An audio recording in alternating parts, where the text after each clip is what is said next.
So hi everyone, so let's do the chanting straight away today. Namo Tassa Bhagavato Arahato Samma Sambuddhassa. Namo Tassa Bhagavato Arahato Samma Sambuddhassa.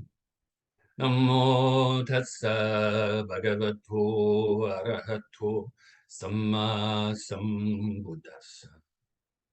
Buddham saranam gacchami, Dhammam saranam gacchami, Sangham saranam gacchami, Dutiyampi Buddham saranam gacchami, Dutiyampi Dhammam saranam gacchami, Dutiyampi Sangham saranam gacchami, Tathayampi Buddham saranam gacchami, Tathayampi Dhammam saranam gacchami, Tathayampi Sangham saranam gacchami.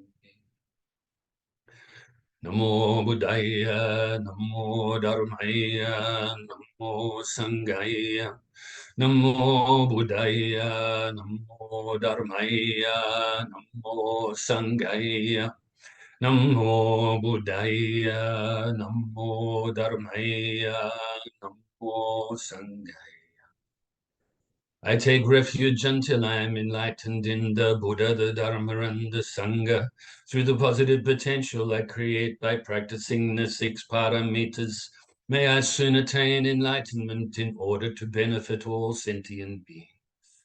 I take refuge until I am enlightened in the Buddha, the Dharma, and the Sangha.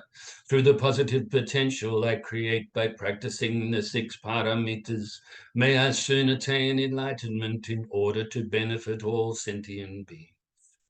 I take refuge until I am enlightened in the Buddha, the Dharma, and the Sangha. Through the positive potential I create by practicing the 6 paramitas, may I soon attain enlightenment in order to benefit all sentient beings. May all sentient beings have happiness and its causes. May they be free from suffering and its causes. May they never be parted from the happiness beyond suffering. May they abide in equanimity, free of bias, attachment to the near, and aversion from the far. I shall cause this. Great compassionate Buddha, please inspire me to be able to do so. Reverently I prostrate with my body, speech, and mind, and present clouds of every types of offerings, actual and mentally transformed. I confess all of my negative actions accumulated since beginningless time, and rejoice in all the virtues of all holy and ordinary beings.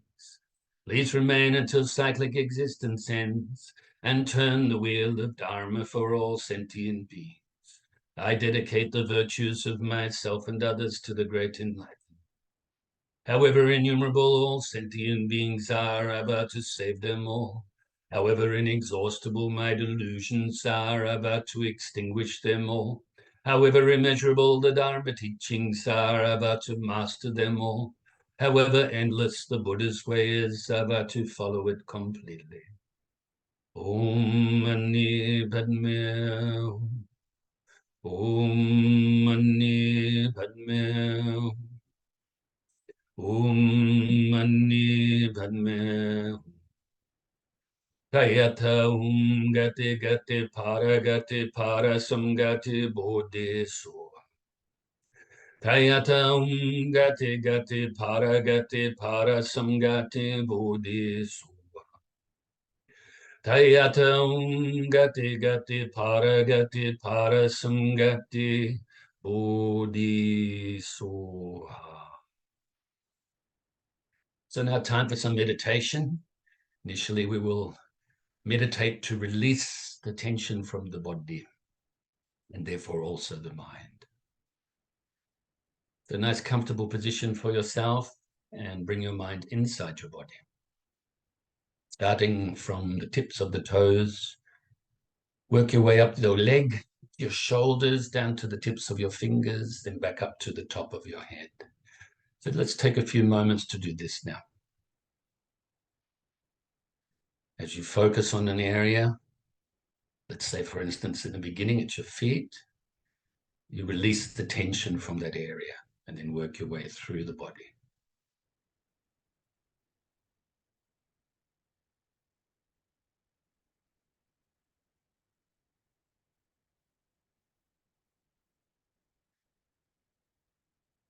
And when you've completed this, scan the body once more to see if there's any leftover tension. And then release it.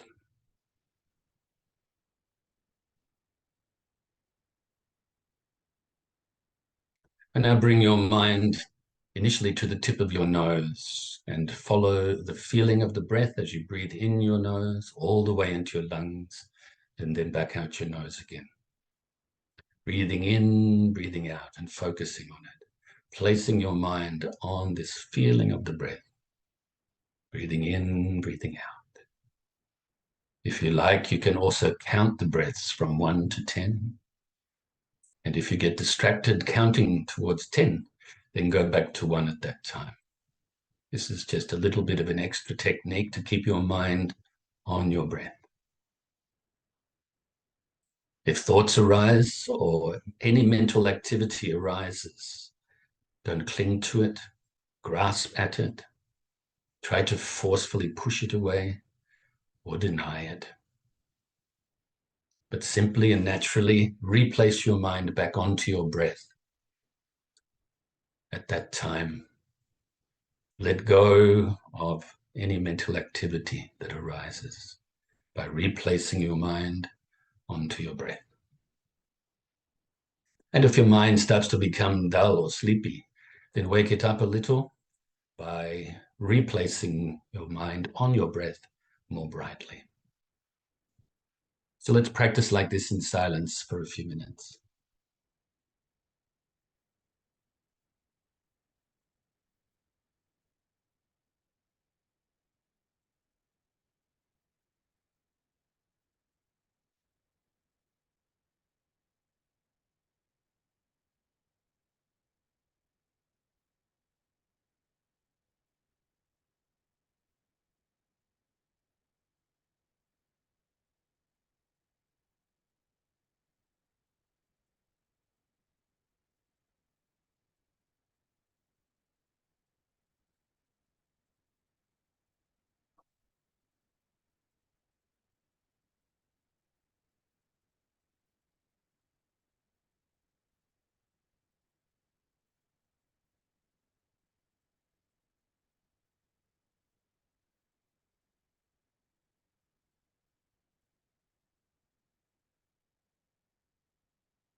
So now we can feel very pleased with ourselves and fill ourselves with universal loving kindness,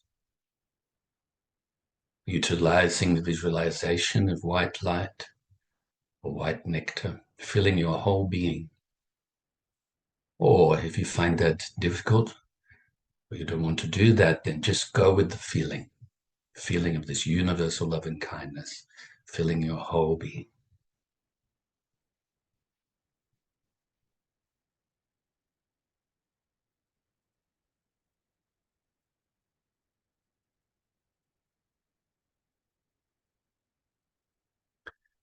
And now radiate this loving kindness outwards, initially to your loved ones, family and friends.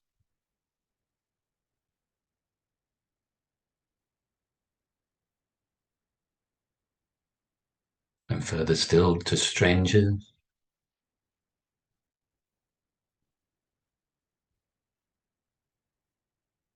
and to those you find difficult or enemies.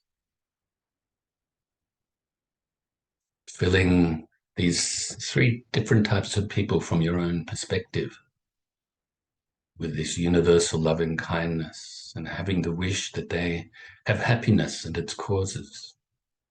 They are free from suffering and its causes, that they are peaceful.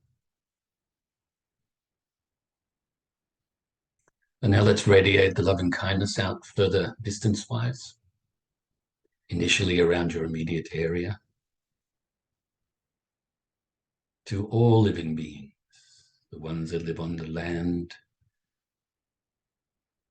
the ones that live in the waters, fly through the air, all sentient beings, whether weak or strong, great or small, short or tall, seen or unseen, near or distant, born or to be born, may they all be happy. Let no one deceive or despise another being in any state. Let none by anger or hatred wish harm upon another. Just as a mother would protect her only child with her life, even so let one cultivate a boundless love towards all sentient beings. Let one radiate this boundless love towards the entire world, above and below and in all directions, without hindrance, without ill will, without enmity. So now radiate the loving kindness out throughout your whole state or county.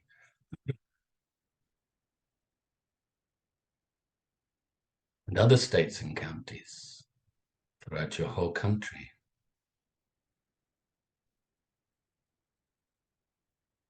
Other countries throughout the world, those you have an affinity towards, those you're indifferent towards, and those that you have some sort of negative feelings towards. Until your loving kindness pervades throughout all countries, all land masses throughout this world, and also all of the waterways, all of the oceans, the lakes, the rivers, right down to the core of the earth and to the outermost atmosphere. And have this loving kindness now that's generated in your own heart radiate throughout the whole solar system and the whole galaxy, the whole universe, until your loving kindness pervades throughout infinite space.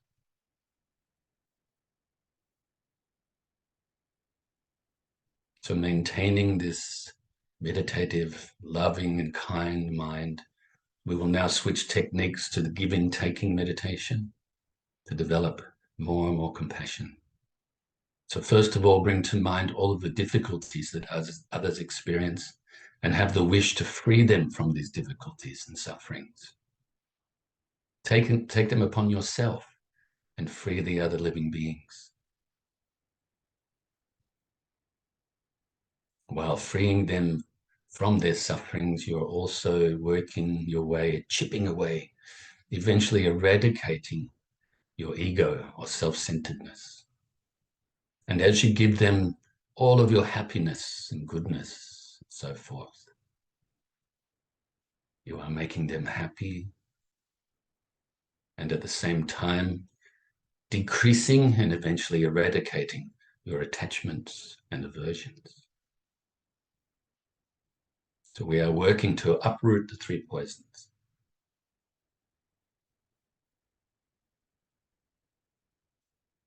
When you breathe in from the heart centers of all sentient beings in front of you.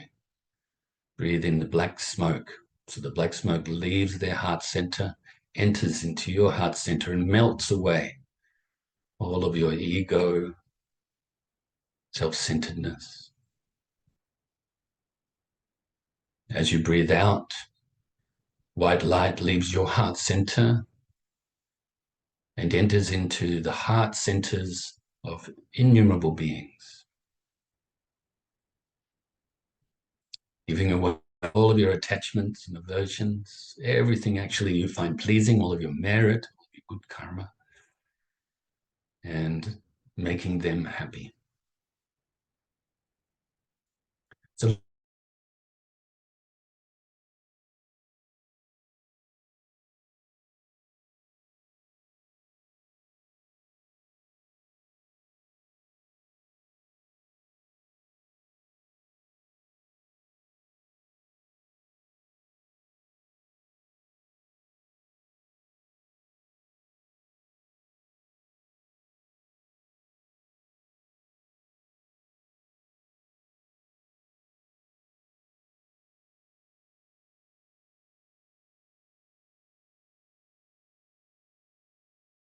okay, I'm not sure what happened. I don't know when I got cut off then, but I think it was just before we were going to just practice for a minute or so. The giving, taking meditation, breathing in all of the suffering of others, destroying your ego, breathing out all of your goodness and giving it to others, uprooting your attachments, and helping them to be free from suffering and to be happy.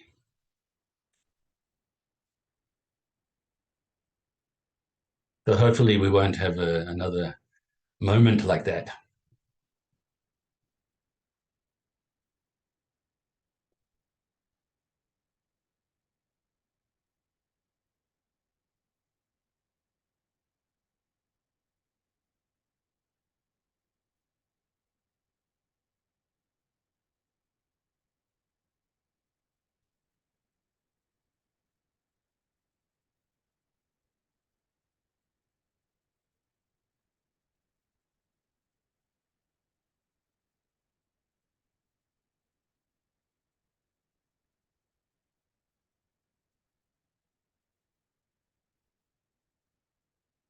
So now cease the visualization and let's do the dedication prayer. Due to this merit, may I soon attain the enlightened state of the Buddha, so that I may be able to liberate all sentient beings from their suffering. May the precious bodhicitta, not yet born, arise and grow. May that born have no decline, but increase forevermore. And may the precious view of shunyata, not yet born, arise and grow.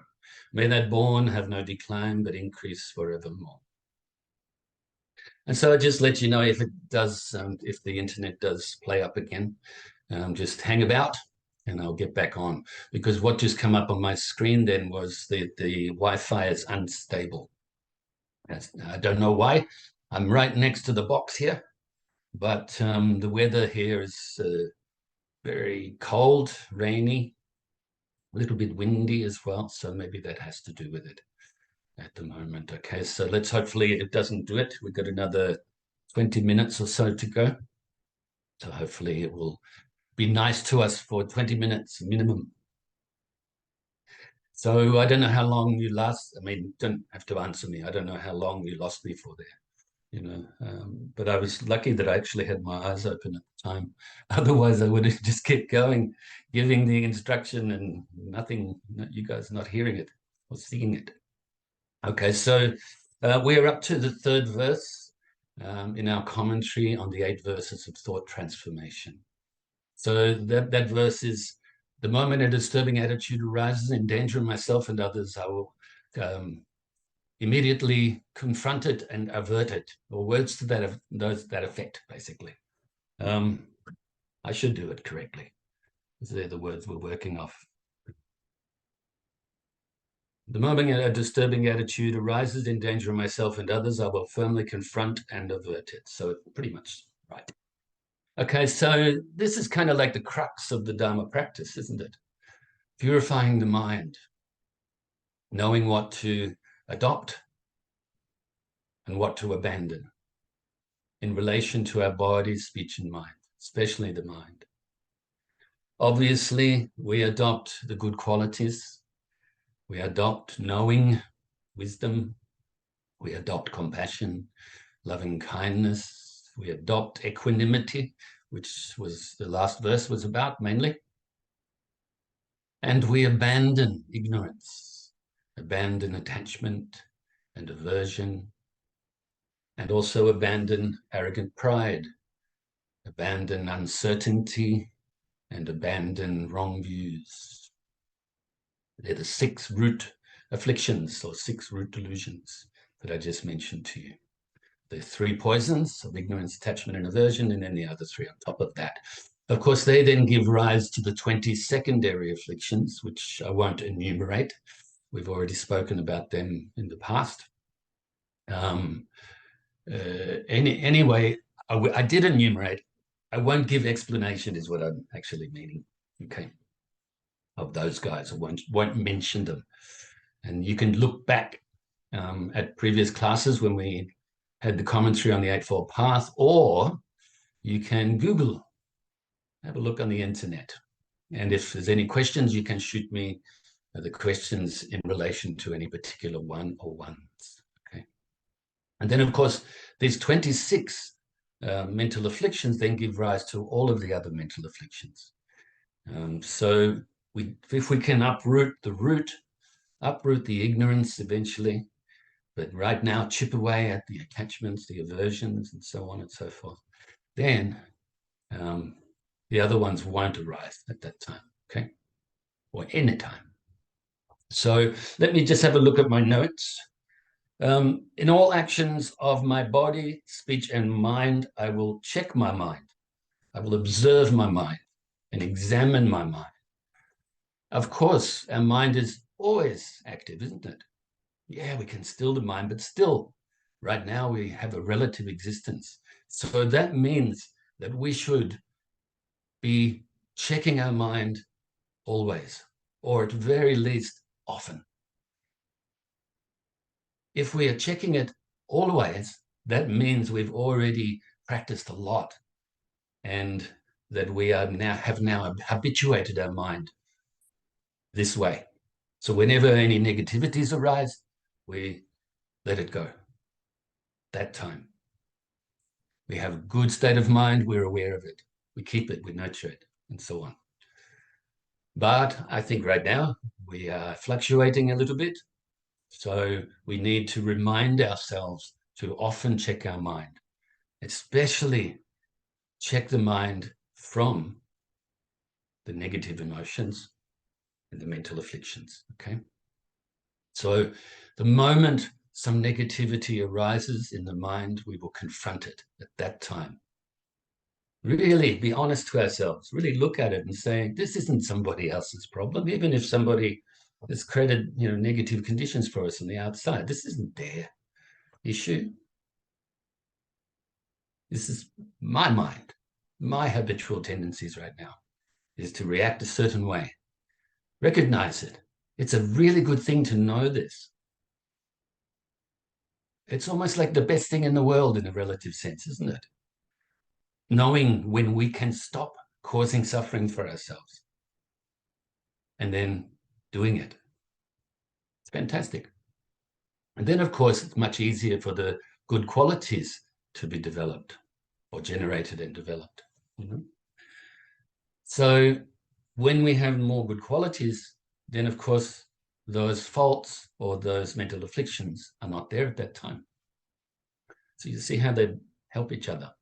Checking out the good qualities, nurturing them, and so on. Checking out the faults, the negative emotions, and letting them go, purifying them at that time. Replace them with the opposite, in a sense. Or just let them go naturally, as we do in meditation, for instance. All right, so in all actions of my body, my speech, and my mind. So this obviously starts in the mind, and then if we nip it in the bud, in the mind, then we're not going to give rise to more negative thoughts or negative mental activities. And we also won't follow through with our speech or our physical actions. Yeah, going right into the source, isn't it? The source of all things is the mind. Okay, so I will check my mind. Another way to say check the mind is to observe your mind. And another way is examine your mind without judging, okay? In a sense, we could say we're judging or discriminating to a certain degree, but not in a negative way, you know? We can judge right from wrong. You know, we have the ability to do so. So we should do it. But don't judge yourself and hang on to that. Don't make yourself feel bad. Don't make yourself feel puffed up. Too much pride, arrogance, you know? Middle path. Next, we can recognize then whether we have pure or good intentions and then keep them. You know, like I say, adopt them initially, keep them, nurture them, perfect them eventually. And also recognize if we have impure or bad intentions and drop it, you know, let it go at that time. You know, like there's an old saying about if you pick up a potato that's just been cooked, dropping the hot potato, because it hurts you. You're not going to hang on to this really hot potato, are you? You're going to burn your hands. So it's the same with the mental afflictions. They are hurting you at that time. And then will into the future because we will reinforce the habit of them arising. So as soon as any disturbing emotions or attitudes arise, I will confront it honestly. This is kind of what we're saying to ourselves in this verse. Really honestly. Don't kid ourselves. Don't blame others. Don't look for some other excuse or reason why this is happening. This is happening because we have the habit of it happening. And that's, like I said before, it's good to recognize that because then we can apply the antidote. You know, sometimes the Dharma is there to help us to uproot suffering, obviously, the cause of suffering, to increase the happiness we have, but ultimately to unveil our true nature, our enlightened mind, the Buddha nature. This is what our goal is, not to make ourselves feel bad.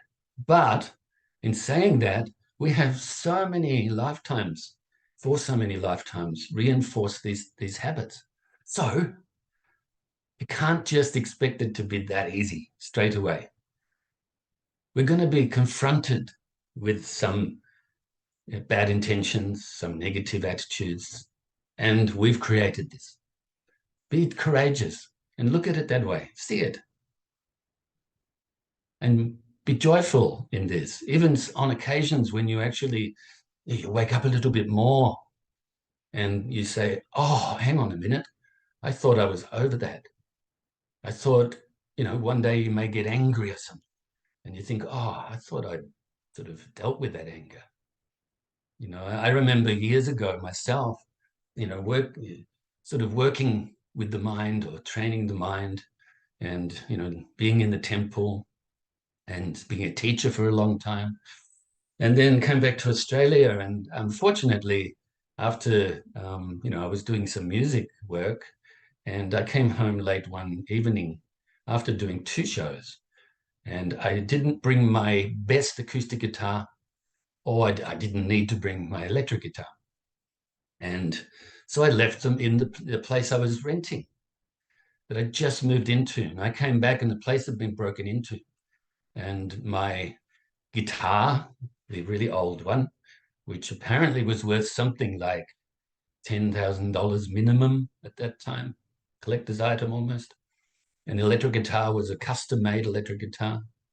I don't know if you know about guitars, but actually was shaped like a Telecaster with a Telecaster neck, but it was a Stratocaster. I liked Telecasters when I used to play electric guitar years ago. So, but I wanted it to sound like a Stratocaster. Okay, so just a little bit of detail for you. And these guitars were stolen. Now, I was lucky that I had them insured. but only for replacement value, not for their true value. And anyway, my point is this. I went outside, ready with my Aikido practice to get them if they were still around. And I was pretty angry, still focused, whatever, but I was angry. And all of a sudden I came to my senses and thought, first of all, where's this anger come from? I thought I dealt with this. We don't own anything. Yes, this is my possessions. Yes, it's going to be very inconvenient. And I feel bad for those people that feel the need to steal other people's things, create the bad karma for themselves. But where's my anger coming from? So I dealt with it quickly there. And then I realized how stupid I was, because I was now probably 50 meters to 100 meters down the road with the door wide open. So it's almost like inviting other people to come in and steal something else. So I just thought I'd share that with you. The anger, I thought I dealt with it. And it was kind of shocking to me that I acted in that way. Okay, so just a little bit of a story. Some of you know this story very well. I've told you in the past in in-person classes, but some of you maybe not.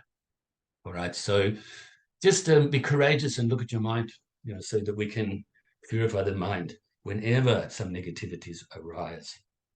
So I wasn't going to mention that, but it just came to the top of my head. So as soon as any disturbing emotions or attitudes arise, I will confront it honestly, and I will avert it, eradicate it, relinquish it. We can use all of these words. I'm utilizing these words so that if you have a good understanding of one of them or all of them, you can utilize this word. This is attractive to you. Then and there, immediately. Don't even wait a second. Then and there. This is now, like I said, getting to the core of the Dharma practice, really being courageous. It's excellent to be able to practice like this. So let's develop the mind that can do this. Sometimes you can use humor, by letting the negativities go. Sometimes you have to be very serious, inner to yourself, really serious in practice, because some of the habits may be very thick, but still don't be down with yourself. Just be serious. You can have an inner smile and be serious at the same time. Okay, so this verse gets to the heart of the essence of the Buddhist practice, what to abandon, what to adopt. The purpose of Dharma practice is to realize nirvana, enlightenment, or freedom from suffering, or cessation from the causes of suffering. This is the true Dharma, to realize this enlightened nature, okay? Realize our true nature. Purify all negativities, okay? Perfect all good qualities, enlightened qualities. Now, of course, we are not there yet, but we're working our way to this, is utilizing the true Dharma to purify the mind and realize enlightenment. It's not just to get happiness, even though that is kind of like a byproduct along the way. It's not just to relieve ourselves from suffering and difficulties and things we don't like. It's not just that, but we will achieve this on the way, on the path. You can say that we should develop, immense amounts of merits, for instance, keep creating the good conditions. And then we will experience the fields of merits according to the merit that we have generated ourselves, accumulated ourselves. But eventually, it goes beyond that, oceans of merit, and then it becomes limitless in the enlightened mind. Okay. There are many levels of cessation. Example, what we mean by cessation now is uprooting the cause, freeing our mind from the cause of suffering. So the third noble truth is cessation. But also you can utilize the word nirvana, no problem. Enlightenment, no problem. So there are many levels, you could say, of the cessation, freeing ourselves from suffering, in a sense, okay? I'm utilizing this word right now with the word restraint. Recognizing our negativities when they arise in our mind and not following them, restraining ourselves from following them, okay? Example, Restraint of killing or murder could be a form of dharma, because you are restraining yourself from killing something, from murdering something. In a way, you can say this is dharma in the sense of meaning the way of, or restraint. You're stopping yourself from engaging in this negative action. But this is not Buddha dharma, okay? The pure, the true dharma. You're just stopping yourself from killing something, but maybe not working your way towards enlightenment. So this cannot be called the Buddha Dharma specifically, because killing is something that anybody can avoid engaging in by simply following the law.